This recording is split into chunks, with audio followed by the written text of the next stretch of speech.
오늘 말씀은 믿음의 보상이라는 제목으로 은혜를 나누도록 하겠습니다. 히브리서 11장 말씀은 믿음장입니다. 그 믿음장에는 많은 믿음의 선진들이 기록되어 있습니다. 자, 그 가운데서도 오늘 모세에 대해 기록된 말씀을 통해서 오늘 우리의 선택과 그 선택을 통한 보상이 어떻게 주어지는지 은혜를 나누도록 하겠습니다. 자, 본문 말씀 히브리서 11장 24절 이하입니다. 믿음으로 모세는 장성하여 바로의 공주의 아들이라 칭함받기를 거절하고, 모세가 태어났던 시기가 언제쯤이냐면 하나님께서 예수님을 오시는 통로로 아브라함을 부르셨습니다. 아브라함이 이삭을 낳고 이삭이 야곱을 낳고 야곱이 약 70여 명의 가족들을 데리고 하나님의 계획 안에서 애굽으로 내려왔습니다. 하나님의 계획은 아모리 족속의 죄가 차기까지 이들을 잠시 애굽에 피신을 시켜 놓는 거예요. 그 기간에 이스라엘 백성들이 해야 할 일은 거기에서 민족을 이루는 것이고, 그곳에서 4대가 지나고 나면 다시 가나안 땅으로 올라오는 것, 이것이 하나님의 계획입니다. 자, 이제 이스라엘 백성들이 애굽 땅에 내려와서 4대가 지났습니다.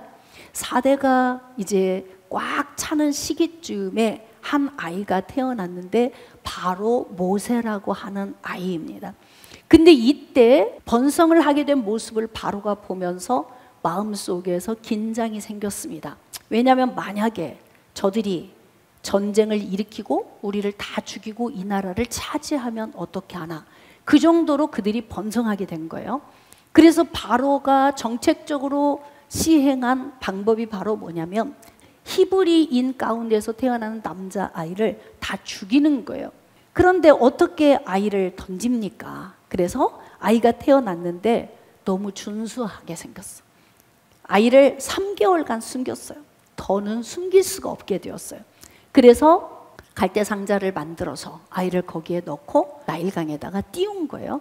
근데 너무 감사하게도 바로의 공주의 눈에 띄게 된 것입니다. 그래서 그 아이를 데려다가 바로의 공주가 자신의 아들을 삼은 거예요.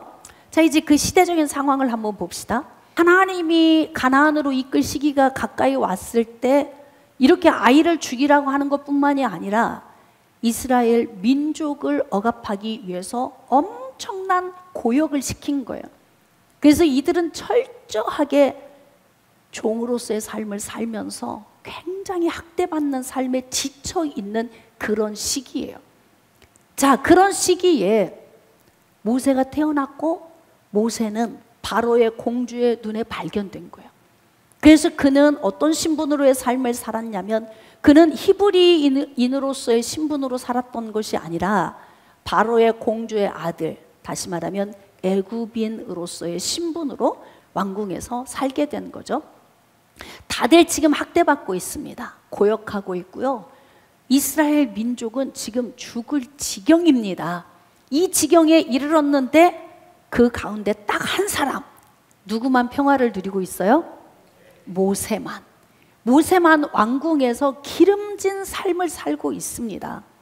여러분, 모세는 40년 동안 왕궁에서 살면서 어떤 생각을 하고 살았을까요? 자기 동족들이 학대를 받고 있고 노동자로서의 삶을 살면서 너무나 피곤해 지쳐 있는 삶을 살게 되는 모습을 보면서 모세는 굉장히 많이 갈등을 했을 거예요. 자, 여기 지금 기록된 말씀을 보니까 믿음으로 모세는, 우리가 인생을 살 때 우리는 어떻게 살아야 되냐면 그리스도인이기 때문에 우리가 믿음으로 선택하고 살아야 하는 삶이 너무 많습니다.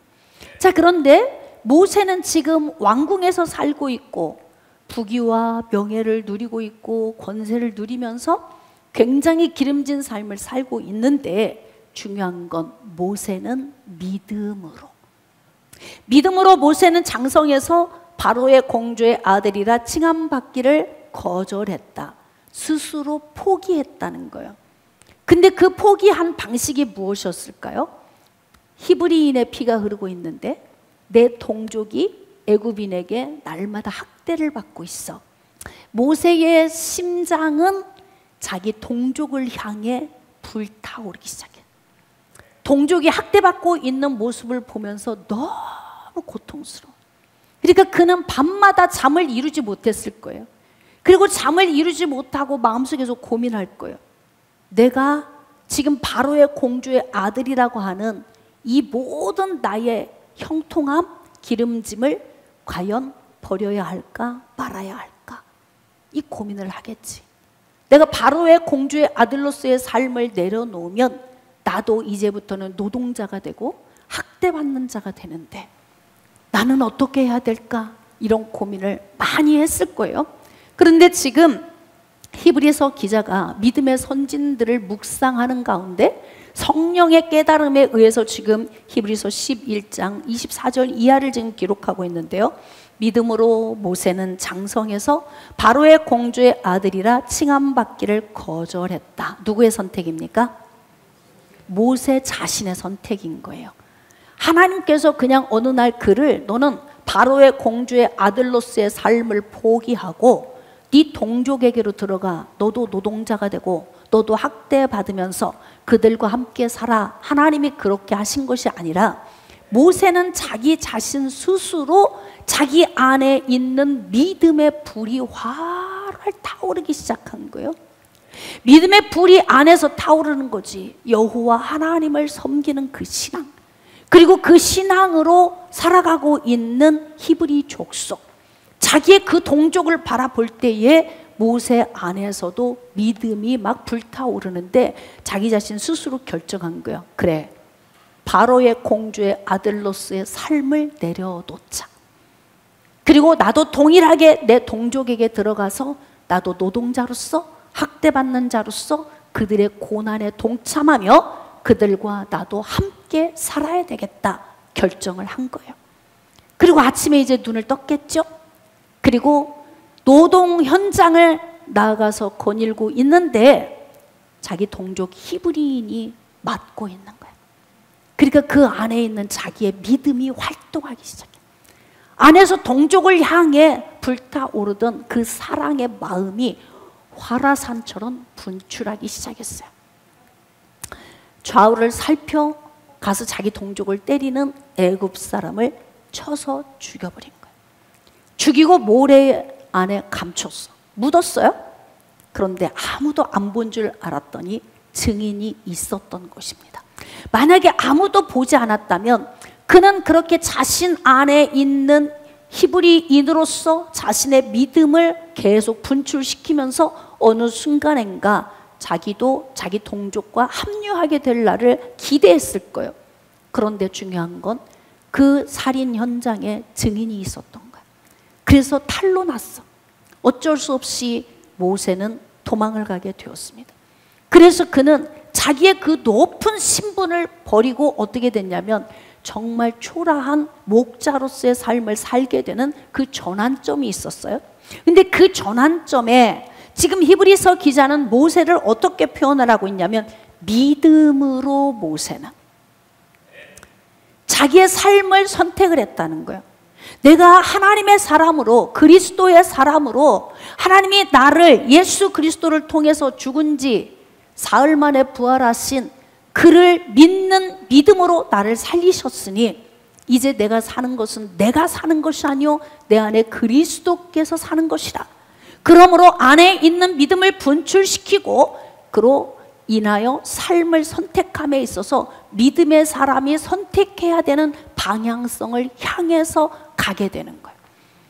그래서 모세는 완전 다른 삶, 왕자에서 이제 목자로서의 삶으로 바뀌어진 거예요. 자, 그런데 여기에서 그가 그렇게 선택할 수 있었던 이유가 있었습니다. 25절입니다. 도리어 하나님의 백성과 함께 고난받기를 잠시 죄악의 낙을 누리는 것보다 더 좋아하고, 여기 중요해. 하나님의 백성과 함께 고난받는 것을 모세는 선택했어요. 무엇을 버리고? 죄악의 낙을 누리는 것을 버리고 하나님의 백성과 함께 하는 고난을 선택했다. 자, 그리고 26절 그리스도를 위하여 받는 수모를 애굽의 모든 보화보다 더 큰 재물로 여겼으니 이는 상주심을 바라봄이라. 애굽에서 자기가 누리는, 자기가 소유하고 있는 이 모든 보화를 가치 있게 여기지 않았어요. 무엇을 더 가치 있게 여긴 거예요? 그리스도를 위하여 받는 수모, 그것을 더 가치 있게 여겼다는 거예요. 여러분, 우리는 인생을 살면서 마른 자리 앉고 싶지, 모든 것이 형통하기를 바랍니다. 시온의 대로처럼 뻥 뚫린 실크로드를 걸어가고 싶습니다. 우리 모두의 마음일 것입니다. 그러나 오늘 우리는 모세의 삶을 보면서 오늘 우리의 삶을 한번 돌이켜 봐야 된다는 거예요. 과연 우리의 삶의 믿음의 선택은 어떤 방향을 향해 선택하고 갑니까? 속도보다는 방향이 중요하다. 굉장히 중요한 이야기입니다. 우리는 인생에서 속력을 내서 달립니다. 빨리 가야 돼. 빨리 부자 돼야 되고, 빨리 성공해야 되고, 빨리 높은 자리에 올라가야 되고, 이 빨리라고 하는 급한 마음이 있어요. 그런데 빨리 달려서 도착 지점에 가보니 방향이 잘못 설정되었더라. 그래서 인생에 정말 많은 후회를 할 수밖에 없는 그런 선택을 우리가 하면서 살고 있는데, 중요한 것은 모세는 복된 방향을 선택했다. 그 선택이 무엇입니까? 바로 부귀와 영화가 아닌, 죄악의 낙을 누리는 것이 아닌, 애굽의 보화를 사랑한 것이 아닌, 동족과 함께 고난을 나누고 자기가 살아가는 삶 속에서 하나님의 영광을 드러낼 수 있는 그런 삶을 선택했다는 데 있어요. 무엇으로? 다시 무엇으로? 믿음으로. 자, 그러면 믿음으로 삶을 선택을 하면 그에 준한 따르는 보상, 보너스가 주어집니다. 여러분, 지금 모세는 여기에 뭐라고 기록되어 있냐면 상 주시는 이를 바라봤대. 그래서 애굽의 보화를 내려놓을 수 있었고 죄악의 낙을 내려놓을 수 있었다는 거예요. 하나님이 주시는 상이 무엇일까요? 자, 오늘은 하나님이 주시는 상급 두 가지를 전달하도록 하겠습니다. 우리가 내세에서도 상급을 받지만 현세에서도 상급을 받습니다. 이 두 가지의 상급을 여러분들이 받아 누리려면 오늘 이 원리를 잘 깨달아야 됩니다. 자, 고린도전서 3장 12절 이하에 바울이 설명하는 믿음의 보상이 있어요. 자, 12절. 만일 누구든지 금이나 은이나 보석이나 나무나 풀이나 짚으로 이 터 위에 세우면, 그러니까 우리가 방향을 설정해야 되는데, 여러분이 만약에 건축을 한다고 가정을 해봅시다. 그런데 이 건축물의 재료를 여러분이 선택을 해야 되는 거예요. 금이나 은이나 보석으로 선택하시겠습니까? 나무나 풀이나 짚으로 선택을 하시겠습니까? 만약에 어느 날 불이 와서 싹 살라버리면 아무것도 남지 않는 나무나 풀이나 짚을 여러분이 선택하시겠습니까? 아니면 불이 지나간 후에라도 그대로 보존되어지는 금이나 은이나 보석을 선택하기를 원하십니까? 이것은 비유적인 이야기인데, 바울은 고린도 교회 성도들에게 각 사람의 공적이 나타날 때 공적을 밝히는데 이는 불로써 나타내고 그 불이 각 사람의 공적이 어떠한 것을 시험, 테스트를 하게 된다는 거예요.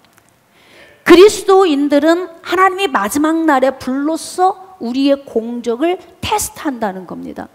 자, 그런데 하나님이 그 불로써 공적을 테스트했는데 어떤 사람은 마치 금이나 은이나 보석으로 지은 집같이 남아있는 공적이 있는가 하면 어떤 사람은 나무나 풀이나 짚으로 지어져서 공적이 하나도 없더라. 그러므로 바울은 고린도 교회 성도들에게 그리스도인으로서 여러분의 선택이 어떻게 선택을 하고 갈 것인가, 이 부분에 대해서 지금 제안을 하고 있는 거예요. 금이나 은이나 보석으로 여러분이 건축할 거냐, 아니면 나무나 풀이나 짚으로 건축을 할 것인가? 이 부분의 선택은 누가 하는 것이다? 그리스도인인 내가. 모세의 선택은 누가 한 거예요? 모세가 한 거예요. 자신의 부귀 영화를 내려놓고 학대받는 동족과 고난을 함께 하기를 선택했던 것, 이 부분을 성령께서 히브리서 기자에게 믿음으로 그가 선택했다, 이렇게 설명을 하고 있어요. 자, 만일 누구든지 그 위에 세운 공적이 그대로 있으면 상을 받고, 모세도 상 때문에 지금 자기가 이런 선택을 했다. 믿음의 선택을 했다. 상 때문에. 여러분, 운동 경기를 치르기 위해 선수로서의 젊은 날의 삶에 단련을 하고 왔는데 상을 받지 못한다. 그러면은 허무하겠죠. 상이 없는 선수로서의 삶, 허무할 것입니다. 그런데 지금 모세는 자기가 믿음으로 선택한 결과물로 하나님이 보상해 주실 것을 기대했다. 그런데 지금 신약에 와서는 고린도 교회 성도들에게 바울이 뭐라고 이야기를 하냐면, 과연 여러분들이 지금 건축물에 비유한다면 금이나 은이나 보석이나 나무나 풀이나 짚이나 여러분의 선택은 어느 쪽이냐, 이것을 묻고 있는 거예요. 그런데 이 공적이 남아있으면 보상을 얻지만 공적이 남아있지 않으면 해를 받는다. 그러나 구원을 받지만 부끄럽게 구원을 받을 것이다. 다시 말하면 우리가 받을 보상, 상급이 있으면 하나님 앞에 담대하게 나갈 수 있을 거예요. 보좌 앞에까지 나아가야 되는데 우리에게 여러 개 상급이 달려있어. 그러면 담대하게 보좌 앞으로 갈 수 있는데요, 상급이 하나도 없어. 그러면 어떡해요? 뒤로 주춤거리겠지. 다들 보좌 앞으로 나갈 때 나는 뒷걸음질을 치겠지요. 그리고 멀찍이서 하나님을 높이는 자가 되겠지요. 영원히 얼마나 슬프겠습니까? 그러므로 지금 모세는 하나님이 주실 상급을 바라본 것처럼 바울도 고린도 교회 성도들에게 여러분 상급을 쌓으라, 이렇게 지금 기록하고 있어요. 그러면 이 상급 두 가지, 내세에서 받을 상급과 현세에서 받을 상급. 먼저 내세에서 받을 상급이 있어요. 여러분, 이제 우리가 균형 잡힌 신앙생활이 굉장히 중요한데, 영적으로는 굉장히 충만한데 육신의 삶을 제대로 살지 못한다. 이것을 하나님이 원하지 않습니다. 또 육신의 삶만 빠져서 사는데 영적으로는 또 기울어져 있다. 이것도 하나님이 기뻐하지 않으십니다. 그러면 하나님은 어떤 삶을 기뻐하시느냐?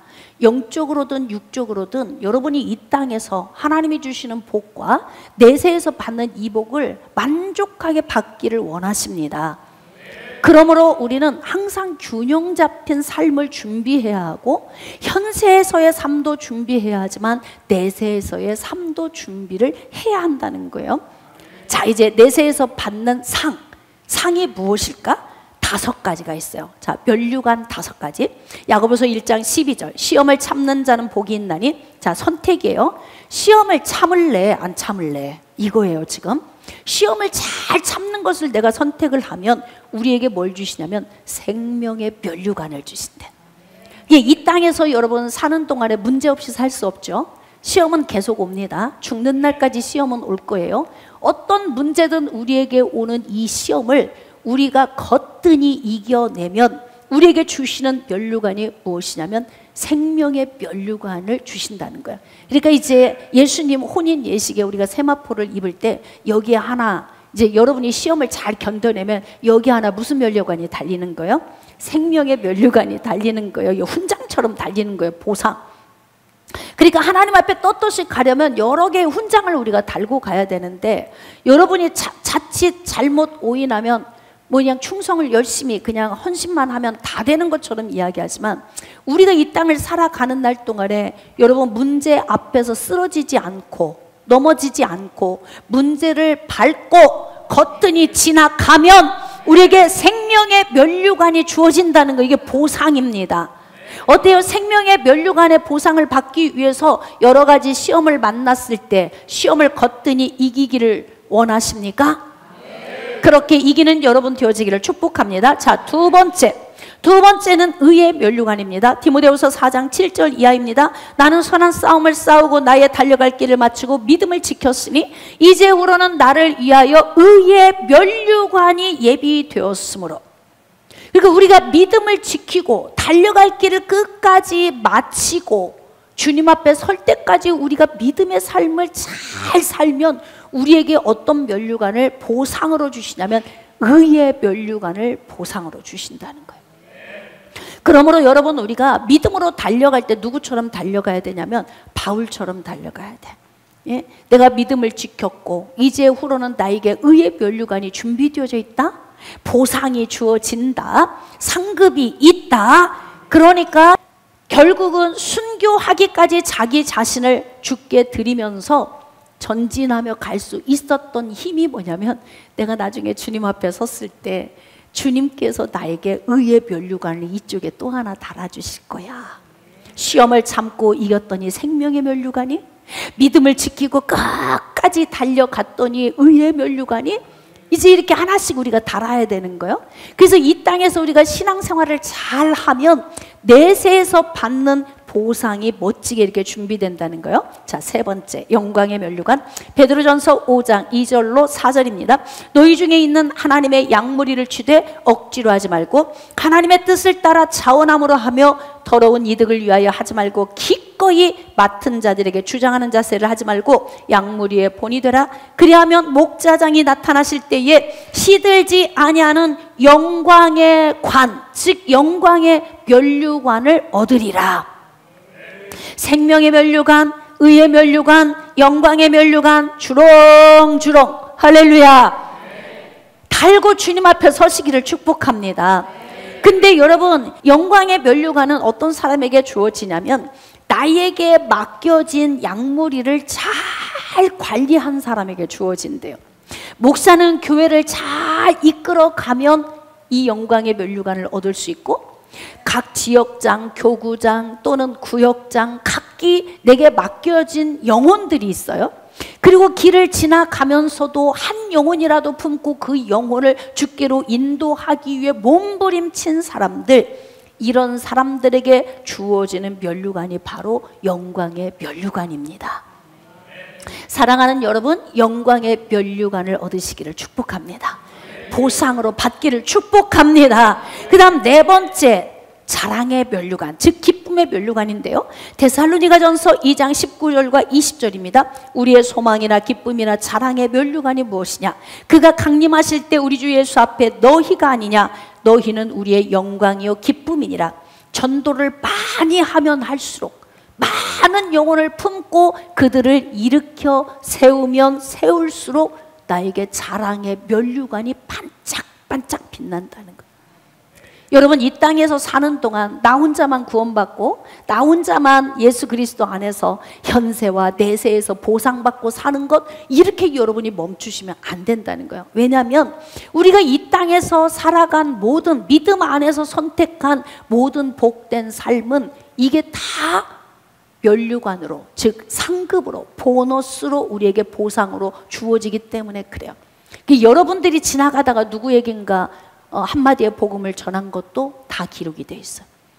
예? 우리 김용호 안수 집사님 그 장사하는 현장에 교회 이름 해가지고 전도지, 사람들에게, 물건 사러 온 사람들에게 전도지 하나씩 넣어주고 예수 믿으라고 전도하고. 근데 제가 신방 갔더니 그 얘기를 하더라고요. 손님이 각양각색의 손님, 각양각색의 성품의 사람들을 하루면 50명, 100명씩을 맞닥뜨려야 되는 거예요. 그러면 그 가운데에서도 여러분, 가세요, 그냥 안 팔게요, 난 당신한테, 그냥 가시라고, 이런 사람이 종종 있다는 거야. 하루에도 몇 번씩. 그런데 중요한 건 복음을 전하기 시작하니까 그 말을 못 하겠더래. 왜? 그리스도의 복음의 해가 될까 봐서 꼭 참는 거예요. 난 당신한테 안 팔 테니까 가세요, 그냥. 이렇게 말하고 싶은데 전도지 한 장 전달해서 그의 영혼에게 복음을 전하려고 나를 죽이고, 할렐루야, 나를 죽인다는 거예요. 제가 오히려 은혜를 받고 왔어. 신방을 갔다가 그렇구나, 영혼을 사랑하는 사람은 그렇게 나를 죽이면서 복음을 증거하는구나. 저와 여러분은 어떻습니까? 과연 자랑의 면류관이 여러분들이 준비되고 있습니까? 결국 여러분들이 복음을 전하면 복음을 들은 사람들을 통하여 기쁨의 면류관이 나에게 주어진다는 거예요. 그래서 때를 얻든지 못 얻든지 복음을 증거하라고 하는 것입니다. 깨달아지시면 아멘. 저는 여러분들이 날마다 쉼없이 끊임없이 매일매일 종일토록 언제나 여러분들이 복음을 전하는 자들이 되어지기를 주님의 이름으로 축복합니다. 마지막 다섯 번째 승리의 면류관, 고린도전서 9장 25절. 이기기를 다투는 자마다 모든 일에 절제하나니 그들은 썩을 승리자의 관을 얻고자 하되 우리는 썩지 아니할 것을 얻고자 하노라. 그러니까 썩을 승리자의 관 얻어야 무슨 소용이 있겠어요? 이 땅에서 먹고 마시고, 이 땅에서 사람들에게 칭찬 듣고, 이 땅에서 사람들에게 존경받고 다 썩어질 것. 예수 밖에서 이루어진 모든 것은 다 썩어지는 거야. 그런데 믿음 안에서 선택하고 가는 것. 여러분, 모세가 바로의 공주의 아들로서의 삶을 포기할 수 있었던 것은 무엇일까요? 상급 때문에 그랬다고 그랬어요. 바로 상급. 상급을 받는 그 기대감, 설레임. 이 땅에서 잠깐 내가 죄악의 낙을 누리는 것보다 이거 포기. 그리고 하나님의 백성들과 함께 고난, 학대받는 자리, 인생의 곤고한 자리, 믿음 때문에 그렇게 선택을 했다는 거지. 내 인생의 삶에 내가 절제할 수 있는 요인이 필요하다면 여러분 절제하십시오. 이렇게 모세처럼 절제하고 나아가면 우리 삶에 주어지는 그 보상이 있는데, 그게 바로 뭐냐면 썩지 아니할 면류관, 승리자의 관을 쓰게 된다는 것입니다. 이것이 바로 우리가 하나님 앞에 섰을 때 내세에서 받는 보상이에요. 여러분은 어떻습니까? 5개의 면류관 중에 몇 개 정도를 지금 취득해 놓은 것 같아요? 주님 앞에 가면 몇 개 정도 하나님이 보상으로 주시겠습니까? 그러면 자기 스스로, 하나님은 아무 말씀도 안 하시는데 하나님 앞에 섰을 때 자기 스스로 자꾸 안수 집사님이 앞으로 서셔, 장로님이 조금 더 앞으로 가고, 그리고 자꾸 내가 뒤로 가. 왜? 면류관이 없어. 그러니까 내가 스스로 부끄러운 거예요. 그러니까 자꾸 면류관이 많은 사람은 장로님은 보좌 앞으로 가시고 권사님도 보좌 앞으로 가세요. 나는 저 문지기 있는데 뒤쪽에 있을게요. 예? 여러분, 이 땅에서 우리가 성전 문지기로 있는 것은 세상에서 첫날보다 하나님의 전에서 문지기로 있는 한 날이 복된 건데, 천국에 가서는 문지기 자리에 있지 마십시오. 보좌 앞으로 가십시오. 담대하게. 할렐루야. 그리고 하나님이 기뻐하는 자리에서 영원한 복락을 누리시면서 하나님의 그 얼굴을 대면하면서 영원한 복락을 누리시는 여러분 되어지기를 축복합니다. 자, 거기에서 끝나면 또 이건 또 허무한 일이고요. 불균형적인 일이에요. 그냥 천국 가면 그만이지. 이런 사람들은 사실 그건 문제 있는 거예요. 이 땅에서는 대충 살아도 괜찮아. 천국만 가면 돼. 그냥 우리는 그래도 구원 받았잖아. 그러니까 그냥 가면 되는 거야. 이게 성경적이지 않다는 거지. 그러면 이어서 말씀을 좀 보도록 하겠습니다. 본문 히브리서 11장 27절로 28절. 믿음으로 애굽을 떠나 왕의 노함을 무서워하지 않냐고. 자, 이제 모세에 관해 기록된 말씀에 보면은 항상 모세 앞에 먼저 수식어가 있어요. 그게 뭐예요? 믿음으로. 믿음으로. 저는 여러분들이 하루하루의 삶 속에 여러분 인생의 선택한 삶의 앞쪽에 수식어로 믿음으로 이게 붙었으면 좋겠어. 오늘 하루도 나는 믿음으로 하나님이 원하시는 방향에 나의 목적지를 설정하고 나는 그곳을 향해 걸어갔다. 이렇게 믿음으로라고 하는 수식어를 붙일 수 있어야 돼요. 자, 그런데 모세는 그가 믿음으로 선택을 하고 바로의 공주의 아들로서의 삶을 내려놨더니 내세에서 주어지는 이렇게 놀라운 보상, 상급이 있을 뿐만이 아니라 이 땅에서의 삶도 그가 믿음으로 바로를 두려워하지 않았대. 바로를 두려워하지 않았다니, 여러분, 바로의 위세가 어느 정도입니까? 그의 권세가 어느 정도 큽니까? 그런데 그를 두려워하지 않았다는 거예요. 그는 목자로서의 40년을 살다가 80세 되어서 하나님의 부름을 받고 바로 앞에 섰는데 바로를 무서워하지 않았대. 무엇 때문에? 믿음 때문에. 믿음. 어떤 믿음? 현세에서도 우리에게 보상하시는 하나님, 상을 주시는 하나님, 그 하나님을 믿었기 때문에 바로의 노함을 두려워하지 않았다. 자, 곧 보이지 아니하는 자 누구예요? 여호와 하나님. 그를 보는 것 같이 참았대. 전진하고 갔다는 거예요. 그러니까 다시 말하면 눈에 보이는 바로 권세자를 두려워하지 않고 눈에 보이지 않는 하나님, 그를 바라보면서 전진할 수 있었던 것은 믿음으로. 할렐루야. 믿음으로. 믿음의 보상은 반드시 따라옵니다. 뭐 어떠한 보상이 현세에서 주어지겠습니까? 28절, 믿음으로 유월절과 피 뿌리는 예식을 정하였으니 이는 장자를 멸하는 자로 그들을 건드리지 않게 하려 한 것이며, 다시 말하면 하나님께서 모세에게 명령하셨던 유월절 규례를 제도화했어요. 이스라엘 백성들에게 다 명령을 했습니다. 그래서 유월절을 지내는 그 첫날, 그날 밤에 그들은 양을 잡아서 피를 받았고 그 피를 문설주와 임방에 바르고, 그리고 난 다음에 마지막 밤을 애굽에서 보내는 동안에 하나님은 그들에게 어떤 보상을 내리셨냐면 애굽의 전 지역을 하나님이 맴도시면서 어떻게 하냐, 모든 사람의 장자를 다 치고 계시는, 모든 사람의 장자를 다 치시는데 이 치시는 가운데서 하나님은 어떤 역사를 나타내 주셨냐면, 모세가 믿음으로 보이지 않는 하나님을 신뢰하고 갔더니 그날 밤에 하나님의 영이 훌쩍 뛰어넘는, 재앙을 가지고 있는 하나님의 영, 지금 애굽 사람들에게 재앙을 끼치고 있는 하나님의 역사가 문설주와 임방에 피를 바르고 있는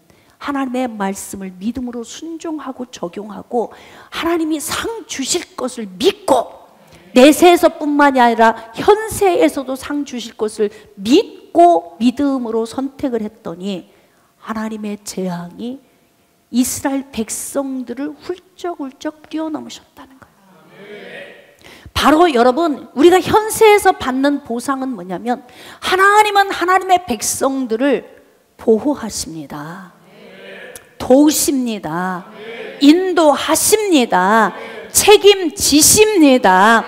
모세의 믿음 때문에 이스라엘 백성들이 보호를 받았다.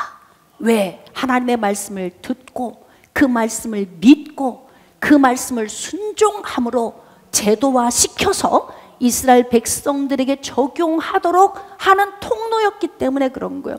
이 한 사람의 믿음은 이스라엘의 장자를 살렸습니다. 할렐루야. 그러므로 우리가 현세에서 받는 복이 얼마나 놀랍습니까? 현세에서 받는 복이, 모세가 믿음으로 그렇게 선택을 했더니 하나님이 어떤 복을 주셨냐면, 출애굽기 19장 1절로 6절, 이스라엘 자손이 애굽 땅을 떠난 지 3개월이 되던 날, 그러니까 시내산에 도착한 때가 언제냐면 만 2개월이 되고 3개월이 되는 그때에 시내산에 도착을 하게 된 거예요. 그러면 애굽을 나와서 이들은 2달 동안을 어떻게 온 거예요? 이게 이제 현세에서 받는 복이 거기에서 우리가 알게 되어지는 거예요. 이스라엘 백성들이 시내산에 도착했을 때 하나님이 뭐라고 하시냐면, 모세야, 산으로 올라갔더니 내가 애굽에게 어떻게 행하였는지 너 한번 기억해 볼래? 그러는 거예요. 지금 하나님께서 우리의 이름을 부르시고 내가 너를 구원한 이후에 너를 어떻게 이끌어 왔는지 한번 생각해 볼래? 여러분이 예수 믿고 난 이후에 삶이 업그레이드 되지 않고 후퇴하고 있다면 잘못 산 거예요. 그것은 왜 후퇴하고 있는가 오늘 고민해 보셔야 돼요. 왜? 하나님께서는 내세에 우리에게 주시는 상급뿐만이 아니라 현세에서도 우리에게 복을 주시는데, 내가 예수 그리스도 안에 왔는데 왜 나는 매일 머물러 있나? 왜 나는 진보하지 못하는가? 왜 하나님이 주시는 복을 얻지를 못하는가? 고민해 봐야 돼. 우리의 삶은 진보되어야 돼요. 할렐루야. 하나님이 주시는 복을 받아야 됩니다. 아멘. 삶도 형통해져야 됩니다. 할렐루야. 월세에서 전세로 옮겨가는 건 복이에요. 아멘. 전세에서 내 집 마련하는 것도 복입니다. 그러면 또 여기서 이런 분 계셔. 딱 목사님, 그건 세상적인 겁니다. 또 이렇게. 세상적인 거면 그냥 노예로 살지. 뭐 하려고 그러면 애굽에서 그들을 다 이끌고 나오십니까? 왜 주인의 땅, 주인으로서의 삶을 왜 주시는 겁니까? 노예로 그냥 살게 하시지. 그게 하나님이 원하시는 게 아니다 이 말이에요. 여러분, 노예로서의 삶에서 주인으로서의 삶이 업그레이드 되어져야 되는 거예요. 아멘이십니까? 그래서 여러분의 삶 속에서 자꾸 우리가 육신의 삶에서 복을 받아야 된다 그러면 또 인간적이다, 육신적이다, 세상적이다, 그러니까 계속 뒤쳐져 가는 거예요. 그러니까 그리스도인들이 앞장서 가지를 못하는 거예요. 여러분, 다니엘 같이 똑똑한 사람, 믿음 있는 사람, 진짜 하나님의 인정을 받는 끝내주는 사람 하나 있으니까 그 사람이 위정자로서 거의 70여 년을 몇 나라를 거쳐 살면서 위정자로 있으면서 그가 바벨론의 포로로 잡혀간 자기 동족에게 끼친 영향력을 한번 보십시오. 지금 이 시대는 어떻습니까? 그리스도인이 끼치는 영향력. 여러분, 우리가 믿음 안에서 복된 삶을 살아야 하나님이 우리를 통해서 일을 하실 수 있지. 전부 문열이들만 있네. 왜? 이 땅에서의 삶은 다 육신적인 거니까 구할 게 없어. 다 세상적이거든. 부귀 영화 다 필요 없고 돈도 너무 쫓지만 다 이런 식으로 우리가 생각을 해버리니까 하나님이 나라의 위기가 왔을 때, 교회가 박해를 받을 때 뭔가 일할 사람을 찾아보니 있어야지. 그럴 때 하나님에게 발견되는 사람이 믿음의 사람인 거예요. 깨달아지시면 아멘. 그러므로 사랑하는 여러분, 우리가 내세에서 받는 보상, 상급뿐만이 아니라 우리가 믿음으로 살면 이 땅에서 주어지는 보상이 있는데요, 2개월 동안 내가 너 어떻게 인도했는지 한번 생각해 볼래? 어떻게 인도했을까요? 여러분, 이스라엘 백성들이 나올 때 그날 밤에 애굽의 장자들을 다 치셨어. 그런데 그들이 이제 믿음으로 나왔잖아요. 나왔는데 중요한 건 바로가 그냥 놔둬요? 예? 그렇게 많은 노동 인력이 빠져나가, 모든 재산 다 가지고 나가, 그냥 애굽 땅이 휘청휘청 하는데 여러분 같으면 그냥 놔두겠어요? 바로가 뒤따라옵니다. 바짝 따라옵니다.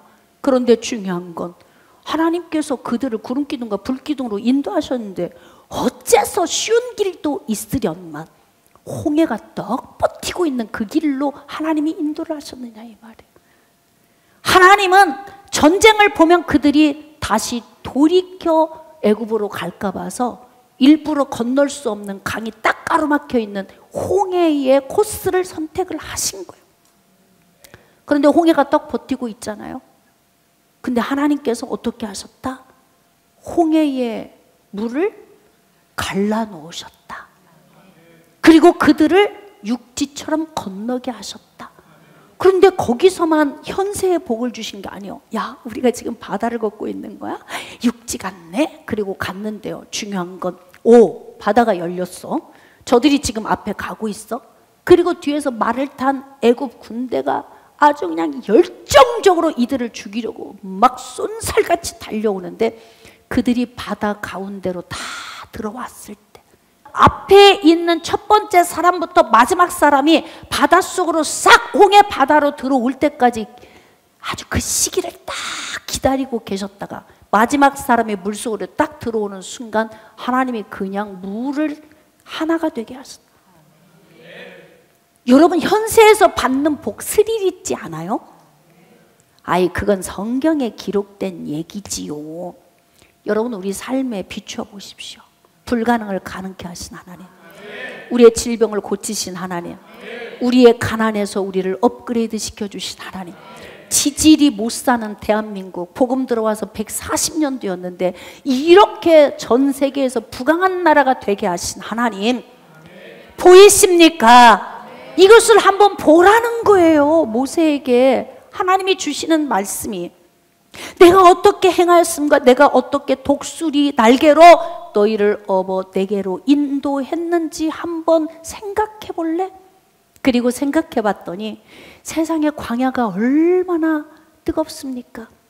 그런데 아침이면은 위로부터 구름이 싹 떠오르기 시작.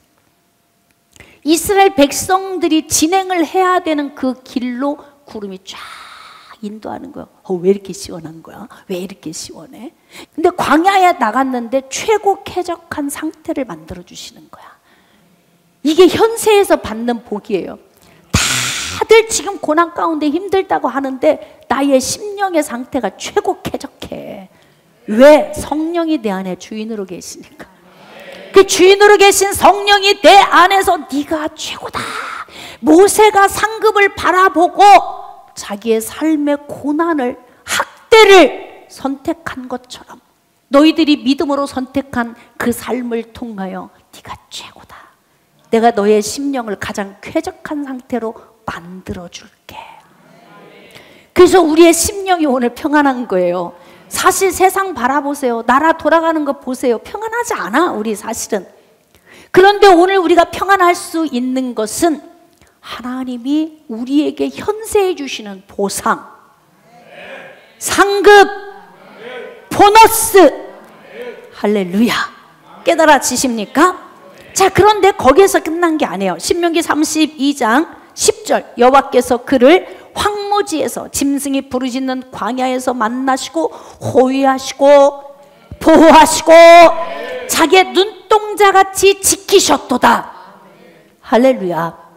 현세에서 받는 보상이 뭔 줄 아세요? 하나님이 우리를 눈동자같이 지켜 보호하신대. 그러니까 낮에는 그렇게 구름 기둥이 오더니 밤이 되면은 딱 또 해가 떨어지니까 춥기 시작하잖아. 그럼 불기둥이 또 훅 떠. 그래가지고 온화하게 만들어주세요. 지금 이 설교를 한두 번 들었대요? 수도 없이 들었잖아요? 그런데 중요한 건 또 듣는 내가 아니라 진짜 내 삶에 그렇게 역사하시는구나. 이것을 오늘 볼 수 있어야 오늘 은혜가 되는 거라니까요. 하나님의 말씀은 새기는 거예요. 한 번 듣고 끝이 아니고 100번, 1000번, 10,000번 듣고 또 새기고 또 새기고. 할렐루야. 그러면서 그것을 믿음으로, 여러분 믿음으로 모세가 선택하고 살아온 그 삶 속에 하나님은 어떻게 하시냐, 내세에 주시는 보너스뿐만이 아니라 이 땅에서도 이렇게 하나님이 눈 안에 넣고 보셨대.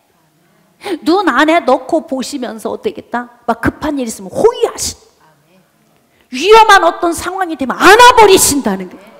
막 강을 건너야 되는 때가 되면 하나님은 그냥 업고 가신다는 거예요. 독수리의 날개로 업어서 너희들을 인도한 거 한번 생각해봐. 그럼 무슨 하나님이 뭘 우리를 업으셔 이러잖아요. 고난의 길을 갈 때 내가 혼자 갔어. 아무도 나와 함께 하는 이가 없었던 거예요. 그런데 하나님이 은혜를 주셔서 나의 영안을 열고 보니까 발자국이 내 발자국이 아니었고 하나님이 나를 안고 간 발자국이었다. 난 날마다 혼자인 것 같았고, 나 혼자 외롭다고 몸부림치고, 왜 내 주변에는 사람이 없나 이렇게 늘 외롭다고 고통스러워 했는데, 나중에 뒤를 돌아봤더니 나 혼자 왔구나 그랬더니 네 발자국이 아니고 내가 너를 안고 간 내 발자국이야. 할렐루야. 그러므로 사랑하는 여러분은 믿음으로 사십시오. 믿음으로 사세요. 지극히 인간적인 머리로 계산하지 말고.